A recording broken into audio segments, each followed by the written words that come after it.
شركة المهندس منسي للصناعات الهندسية والتعبئة والتغليف الحديث M2 باك. معكم إبراهيم عبد الرحمن، فني صيانة من فرع باب الشعرية. تعتبر شركة المهندس منسي أحد مؤسسي صناعة التعبئة والتغليف في العالم العربي وفي جمهورية مصر العربية.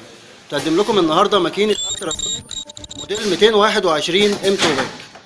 الماكينة بقدر أعبي عليها، بتلحم وتقطع جميع أنواع التيوبات. أقدر أعبي عليها جل، شاور جل، أو معجون أسنان أو جل.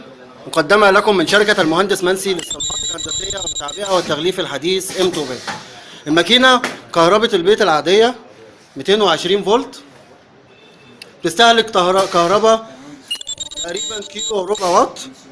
زي ما عودنا المهندس منسي دايما بسهولة تشغيل ماكيناته والمرونة في التعامل معاها، مقدم لنا النهارده ماكينة التراسونيك. اقدر اغير فيها مشط اللحام. عندي لحام التيوب 8 سم. اقدر اغير الفك واعمل له اسطمبة لطباعة التاريخ او طباعة اي بيانات عندي.